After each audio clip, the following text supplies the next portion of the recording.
Sarah Martinez had been dreading this moment for weeks. Standing in the long security line at Los Angeles International Airport, she clutched her worn leather bag closer to her chest. The bag had seen better days. Its brown surface was cracked and faded, but it held everything that mattered to her right now. The terminal buzzed with the usual chaos of travelers rushing to catch flights, families saying tearful goodbyes, and business people barking orders into their phones. But Sarah barely noticed any of it. Her mind was elsewhere, replaying the conversation she'd had with her lawyer just 3 days ago. "You need to understand, Sarah," Attorney Johnson had said, leaning forward across his mahogany desk. "This hearing could change everything. The evidence you're carrying is the only thing standing between your brother and a 20-year prison sentence." Her younger brother Miguel had been caught in the wrong place at the wrong time. A convenience store robbery had gone terribly wrong, and while Miguel swore he was just there buying milk for his baby daughter, the prosecution had built a case painting him as the getaway driver. The real criminals had vanished without a trace, leaving Miguel to face charges that could destroy his life. Sarah adjusted the strap of her bag nervously. Inside, carefully wrapped in plastic and tucked between old photographs and her grandmother's prayer book, were the security camera footage from a neighboring business and witness statements that could prove Miguel's innocence. The lawyer had warned her about carrying such important evidence personally, but the courier service had been unreliable lately, and she couldn't risk losing the only proof that could save her brother. The line moved forward slowly. Sarah watched as each passenger ahead of her placed their belongings on the conveyor belt, walked through the metal detector, and collected their items on the other side. Some were randomly selected for additional screening. Their bags opened and searched thoroughly. Each time it happened, Sarah's heart raced a little faster. She thought about Miguel sitting in that cold jail cell, probably wondering if his big sister would come through for him. They had always been close, especially after their parents died in a car accident when Sarah was 19 and Miguel was just 15. She had worked double shifts at the diner to keep them both fed and housed, helping him finish high school while she put her own college dreams on hold. "Next," called the TSA agent, a heavy-set man with graying hair and tired eyes. Sarah stepped forward, placing her bag in the gray plastic bin. Her hands trembled slightly as she removed her shoes and jacket, adding them to another bin. The conveyor belt carried her belongings toward the X-ray machine while she walked through the metal detector. The familiar beep sounded, and she was waved through without incident. So far, so good. She moved toward the other end to collect her items, silently praying that everything would go smoothly. But her bag wasn't there. Sarah looked around confused, seeing other passengers grabbing their belongings and hurrying toward their gates. Her bin sat empty on the metal table. Panic began to rise in her throat. "Ma'am, we need to inspect your bag," said a voice behind her. Sarah turned to see a female TSA agent, young and serious-looking, wearing blue gloves and holding her leather bag. "Is there a problem?" Sarah asked, trying to keep her voice steady. "Just routine," the agent replied, but her tone suggested otherwise. "Please step over here." Sarah was directed to a metal table off to the side, away from the main flow of passengers. Other travelers glanced at her curiously as they passed by, probably wondering what she might be hiding. The young agent was joined by another officer, this one a tall man with sharp features and an intimidating presence. "We're going to need to search through your belongings," the male officer announced. "Is there anything in here we should know about?" Sarah's mouth went dry. How could she explain that her bag contained evidence in a criminal case without raising even more suspicion? "It's just personal items," she managed to say. "Family photos, documents, that sort of thing." The female agent unzipped the bag and began removing items one by one. First came Sarah's wallet and phone charger, then some makeup and tissues. Sarah watched nervously as the agent's hands moved deeper into the bag, getting closer to the carefully hidden evidence. "What's this?" the agent asked, pulling out the plastic-wrapped bundle containing the security footage and witness statements. "Those are legal documents," Sarah said quickly. "For a court case." The male officer stepped closer, his eyes narrowing. "What kind of court case?" Before Sarah could answer, the female agent had unwrapped the plastic and was examining the contents. She held up a DVD labeled Security Footage, March 15, 2023, and several official-looking papers with letterheads from law offices and witness statements. "Ma'am, you're going to need to come with us," the male officer said, his voice taking on a more serious tone. "We need to verify what this material is." Sarah's heart sank.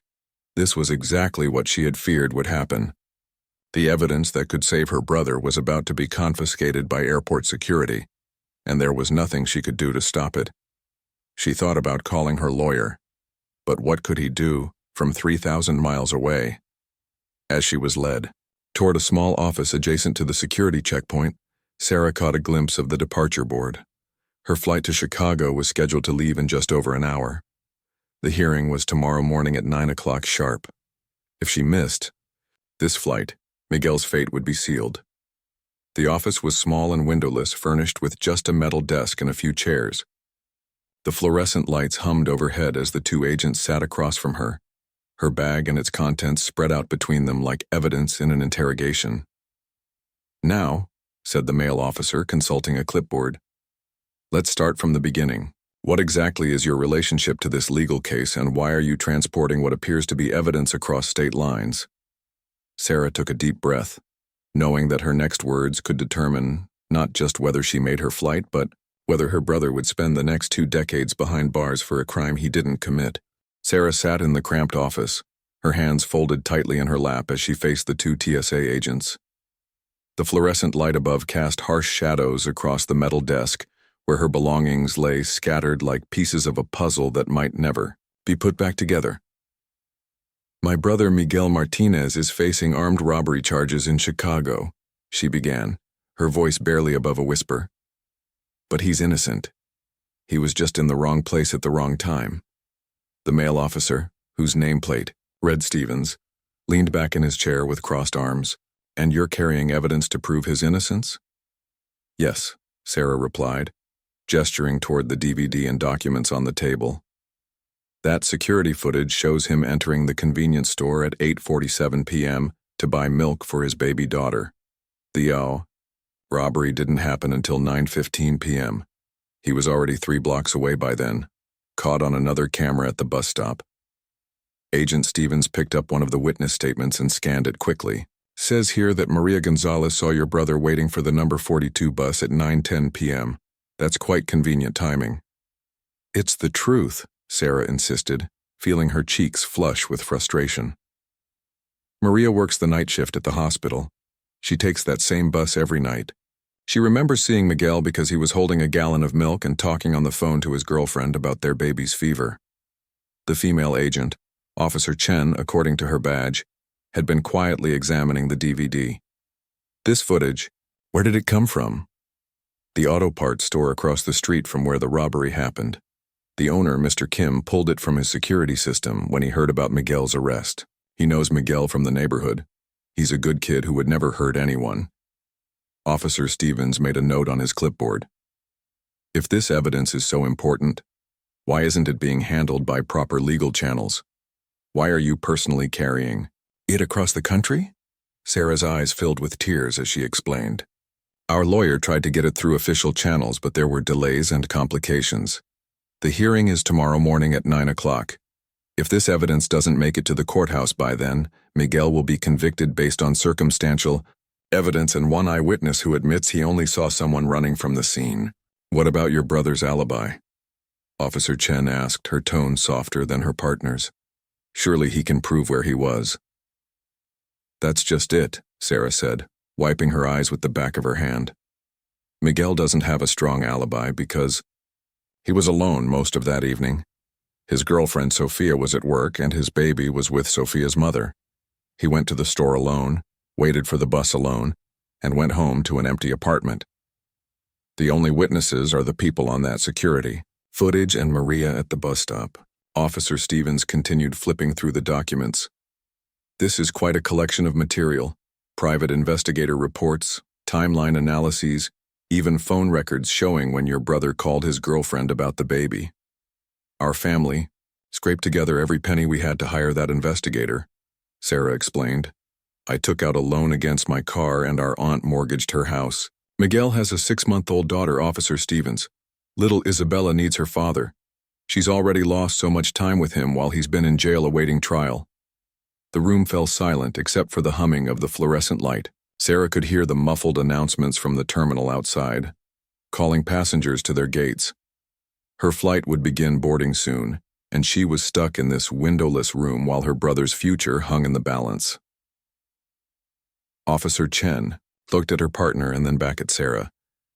"Ma'am, I need to ask you directly. Are you absolutely certain this evidence is legitimate? Because if we allow you to transport falsified documents or tampered footage, we could be accessories to obstruction of justice." "I swear on my parents' graves," Sarah said firmly. "Everything in that bag is real. Mr. Kim handed me that DVD personally. I watched him pull it from his security system. Maria Gonzalez signed that witness statement in front of a notary. The phone records came directly from the cell phone company through our lawyer's subpoena."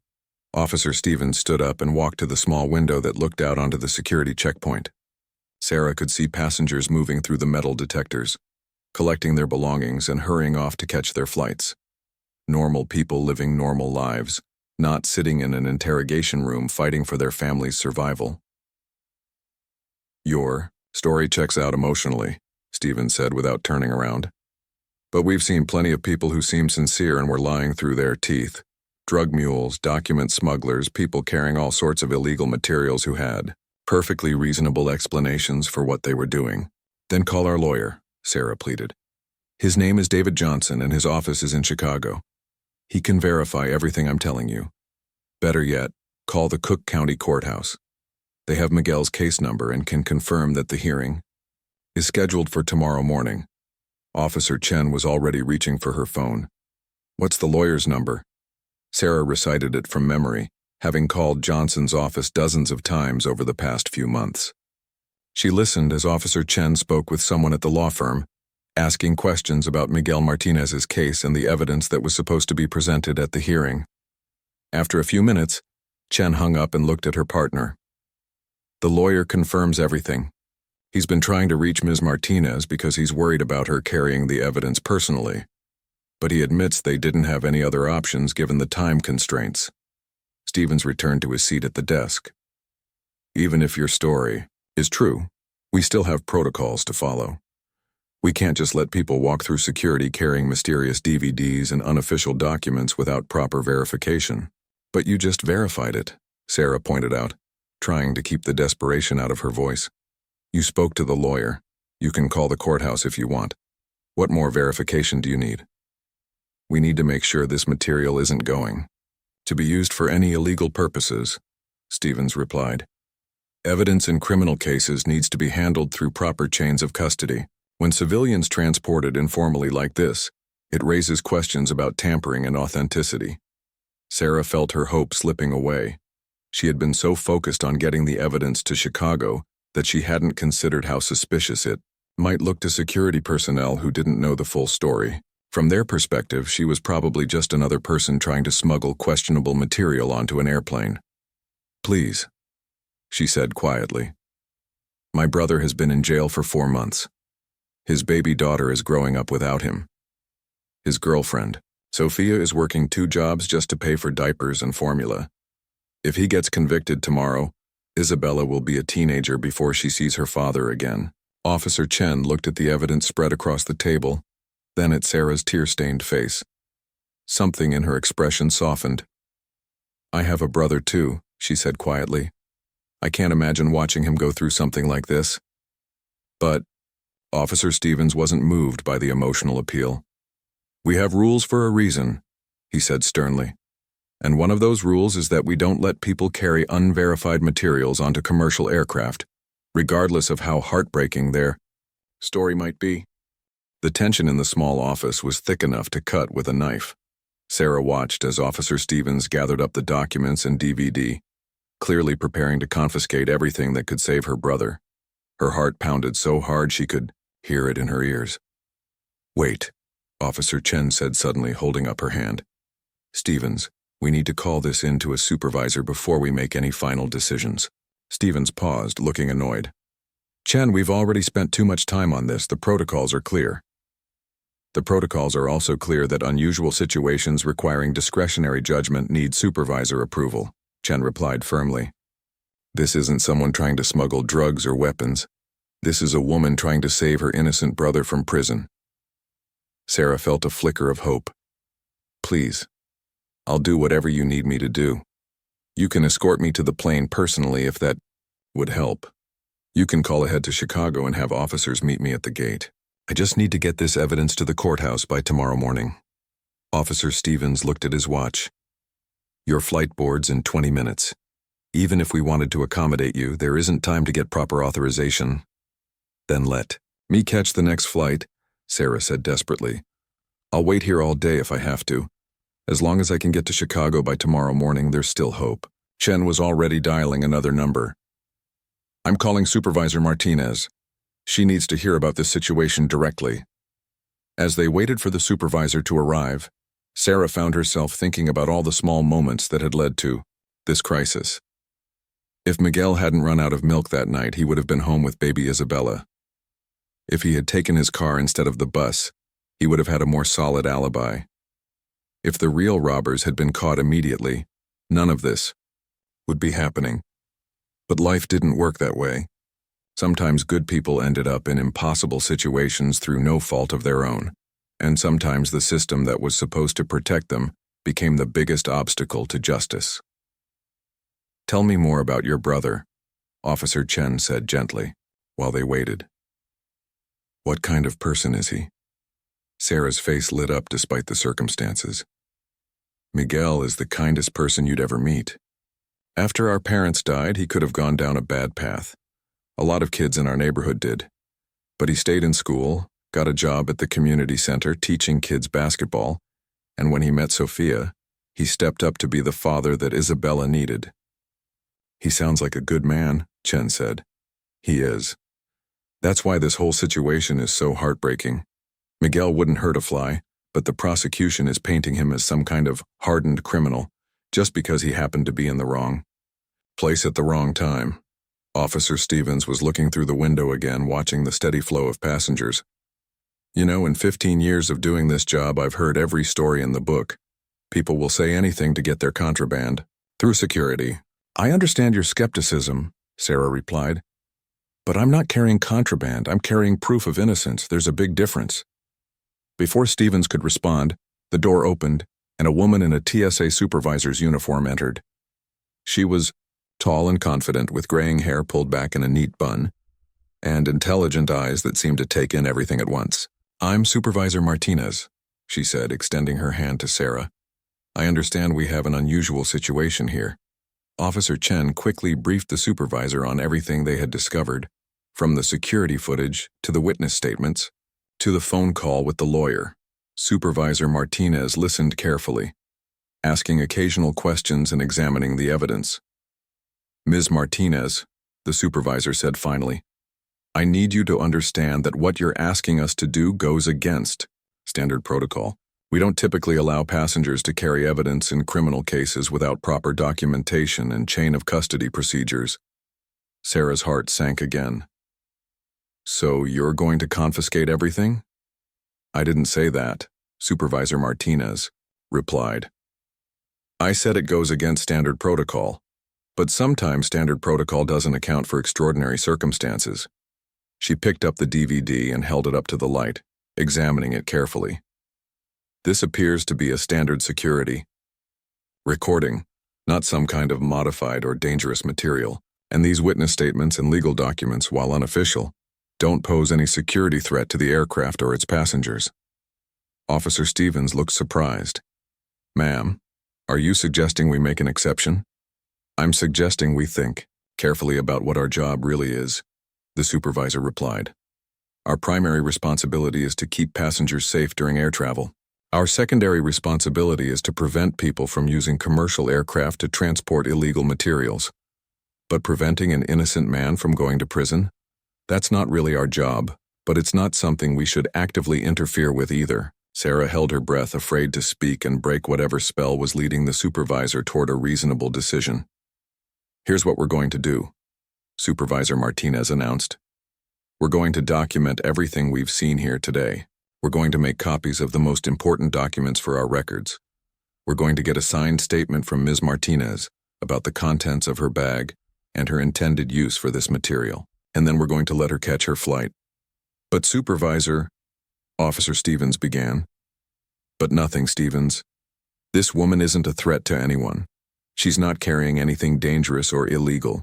She's trying to save her brother from wrongful conviction. And unless we have a very compelling reason to stop her, we shouldn't stand in the way of justice. Sarah felt tears of relief streaming down her face. Thank you, she whispered. You have no idea what this means to my family. I have some idea, the supervisor replied with a slight smile. I have brothers too, and I'd move heaven and earth to protect them if they needed me. Officer Chen was already preparing the paperwork for Sarah to sign. We'll need to document everything for our records, but this shouldn't take more than a few minutes. As Sarah signed the forms, acknowledging the contents of her bag and promising to use the materials only for their intended legal purpose, she could hear the boarding announcement for her flight echoing through the terminal. That's my plane, she said anxiously. Don't worry, Supervisor Martinez said. Chen, escort Ms. Martinez to her gate and explain the situation to the gate agent. Make sure she gets on that flight. Officer Stevens was repacking Sarah's bag, handling the evidence more carefully now that the decision had been made to let her proceed. For what it's worth, he said quietly, I hope your brother is innocent, and this evidence helps him. Thank you, Sarah replied, surprised by the change in his attitude. That means more than you know. As they prepared to leave the small office, Supervisor Martinez placed a gentle hand on Sarah's shoulder. Listen to me carefully, she said, in a low voice. When you get to Chicago, you make sure this evidence gets into the right hands immediately. Don't carry it around any longer than absolutely necessary. The chain of custody has already been compromised by your personal transport of it, so don't give anyone more reasons to question its validity. Sarah nodded eagerly. I understand. I'll go straight from the airport to the courthouse. Officer Chen walked quickly beside Sarah through the busy terminal corridors, her radio crackling with security updates as they navigated through crowds of travelers. Sarah clutched her leather bag tightly, still hardly believing that she was actually going to make her flight. Gate B27 is just around this corner, Chen said, checking her watch. They've already started boarding, but I'll make sure they hold the plane for you. As they approached the gate, Sarah could see passengers, lined up in groups, families with young children boarding first, followed by first-class travelers and frequent flyers. The gate agent, a middle-aged woman with kind eyes and a patient smile, looked up as Officer Chen approached her counter. We have a passenger who needs to board immediately, Chen explained quietly, showing her TSA credentials. She's been delayed due to a security inspection, but everything has been cleared. The gate agent nodded understandingly. Of course. What's her name? Sarah Martinez, Chen replied as Sarah stepped forward with her boarding pass and identification. Ms. Martinez, you're in luck. We're just finishing boarding Group 3, and you're in Group 2. Go right ahead. Sarah turned to Officer Chen with tears in her eyes. I don't know how to thank you. You and Supervisor Martinez saved my brother's life today. Just make sure that evidence gets where it needs to go, Chen replied with a warm smile, and let us know how everything turns out. I'll be thinking about your brother and his little girl. As Sarah walked down the jet bridge toward the airplane, she felt like she was carrying the weight of the world in her old leather bag. Every step brought her closer to Chicago, closer to the courthouse, and closer to the moment when Miguel might finally be set free. The flight attendant greeted her with a professional smile and helped her find her seat toward the back of the plane. Sarah settled into the middle seat between a businessman typing on his laptop and an elderly woman knitting what looked like a baby blanket. Under different circumstances, she might have struck up a conversation about the knitting pattern, but her mind was entirely focused on the next 24 hours. As the plane taxied toward the runway, Sarah closed her eyes and tried to calm her racing heart. She thought about Miguel sitting in his jail cell, probably wondering if his sister had managed to catch the flight. She thought about little Isabella, now 6 months old, who had spent more of her life without her father than with him. She thought about Sophia, working double shifts at the restaurant while trying to raise a baby alone and pay for Miguel's legal fees. The plane lifted off from Los Angeles International Airport, and Sarah watched through the small window as the city grew smaller below them. Somewhere down there, Supervisor Martinez was probably filing her report about the unusual decision to allow evidence in a criminal case to pass through security. Officer Chen was likely back at her post, screening other passengers and their belongings. And Officer Stevens, despite his initial skepticism, had ultimately helped pack her bag with the care it deserved. During the 4-hour flight, Sarah tried to review everything one more time. The security footage from Mr. Kim's auto parts store clearly showed Miguel entering the convenience store at 8:47 p.m., making his purchase and leaving at 8:52 p.m. The timestamp was clear and unambiguous. The robbery didn't begin until 9:15 p.m., when 2 masked men entered the store, demanded money from the elderly clerk, and fled on foot. The witness statement from Maria Gonzalez was equally important. Maria had worked the night shift at Chicago General Hospital for 12 years, and she took the same bus home every night. She remembered seeing Miguel at the bus stop because he was carrying a gallon of milk and talking on his phone about his baby having a fever. The bus security camera would show Miguel boarding at 9:12 p.m., 3 minutes before the robbery even began. But perhaps most importantly, the phone records showed that Miguel had called Sofia at exactly 9:08 p.m. and talked to her for 6 minutes about Isabella's fever and whether they should take her to the emergency room. The call was still ongoing when the robbery began 3 blocks away. As the plane flew over the Rocky Mountains, Sarah allowed herself to imagine what it would be like to see Miguel walk free. She pictured him holding Isabella for the first time. In months, the baby probably not even recognizing her father after so much time apart.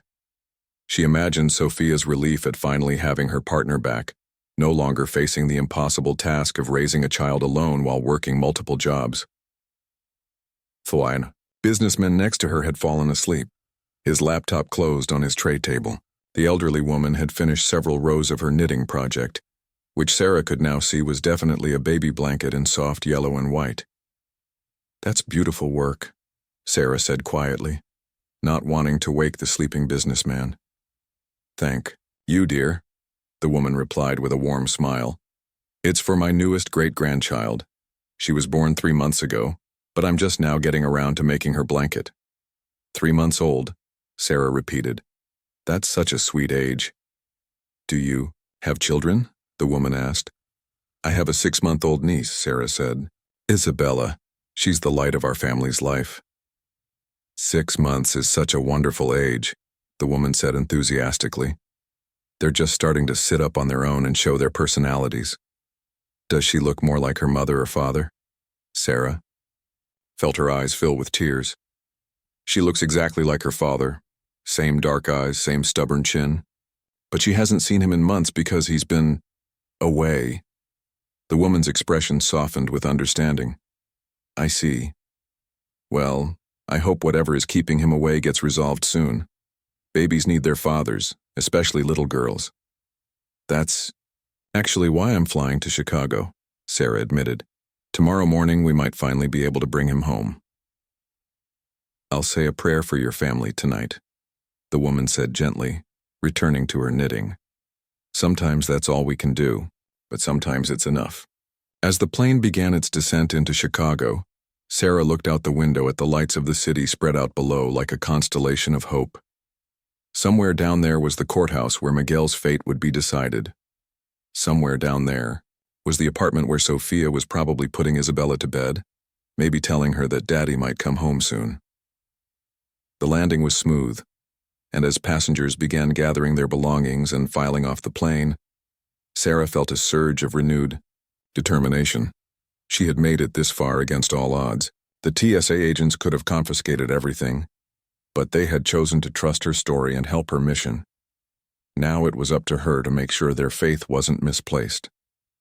"Good luck with your family situation," the elderly woman said as they waited in the aisle to disembark. "I have a feeling everything is going to work out just fine." "Thank you," Sarah replied. "I hope you're right." As she walked through the jet bridge into Chicago's O'Hare Airport, Sarah checked her phone for the time. It was almost 11 p.m. local time. The courthouse opened at 8 a.m. and the hearing was scheduled for 9 a.m. sharp. She had 10 hours to get to her hotel, try to get some sleep, and prepare for the most important day of her brother's life. But first, she needed to call Attorney Johnson and let him know that she had made it to Chicago with the evidence intact. As she found a quiet corner of the terminal and dialed his number, she realized that for the first time in months she actually felt hopeful about Miguel's chances. Attorney David Johnson's voice crackled through Sarah's phone as she sat in the quiet corner of O'Hare Airport, her leather bag safely tucked beside her feet. "Sarah, thank God you made it," Johnson said, and she could hear the relief in his voice. "I've been pacing my office for the past 6 hours worried that something had gone wrong." "It almost did," Sarah admitted, then told him about the security checkpoint incident and how close she had come to losing everything. But the TSA supervisor made an exception. She understood what was at stake. "That's incredible," Johnson replied. "In 30 years of practicing law, I've never heard of airport security showing that kind of discretion. You must have presented your case very convincingly."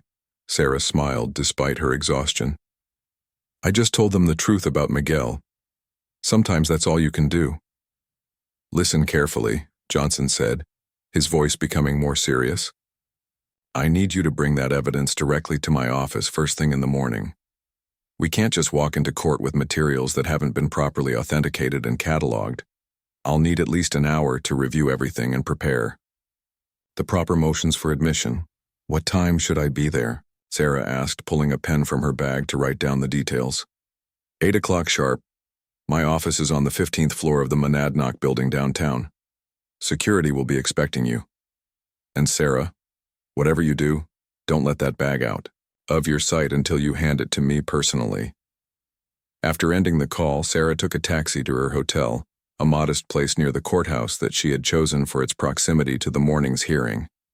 The desk clerk, a young man with tired eyes who looked like he was working the night shift to pay for college, checked her in quickly and efficiently. "You're here for the trial tomorrow, aren't you?" he asked as he handed her the room key. Sarah looked at him in surprise. "How did you know?" "Your lawyer called earlier to confirm your reservation. He also asked us to make sure you got a wake-up call at 6:30. Must be pretty important." "It's the most important thing in the world," Sarah replied quietly. Her hotel room was small but clean, with a window that looked out toward the downtown skyline. Sarah set her bag on the dresser and carefully removed the evidence, spreading it out on the bed to make sure nothing had been damaged during the journey. The DVD was still intact, the witness statements were neatly organized, and the phone records were clear and legible. She tried to sleep, but her mind kept racing with thoughts of what tomorrow might bring. At 2 a.m., she called Sophia to let her know she had arrived safely. "Sarah, is that really you?" Sophia's voice was thick with sleep and emotion. "I can't believe you made it. Miguel is going to be so relieved." "How is Isabella doing?" Sarah asked. "She's sleeping now, but she's been fussy all day. It's like she knows something important is happening. I keep telling her that Daddy might come home tomorrow, but I'm afraid to hope too much."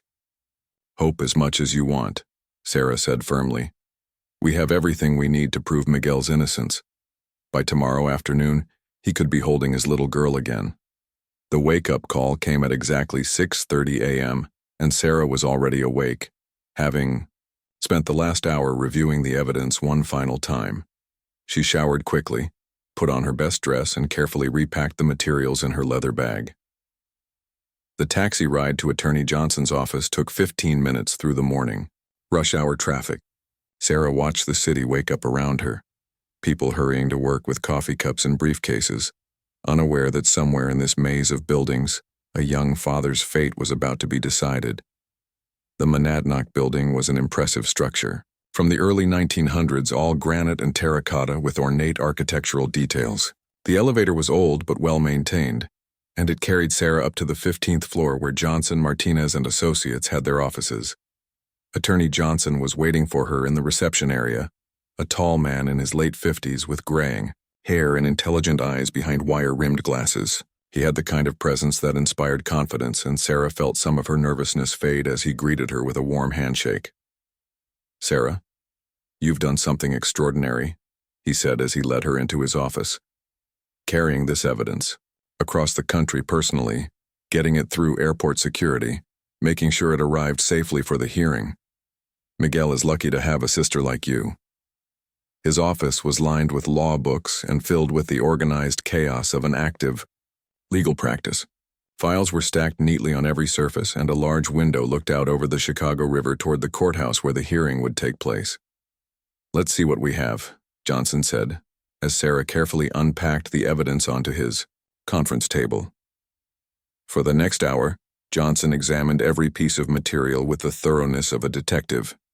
He watched portions of the security footage on his computer, cross-referenced the timestamps with the phone records, and reviewed the witness statements with a critical eye. "This is even better than I hoped," he said finally. "The security footage is crystal clear, and the timestamps are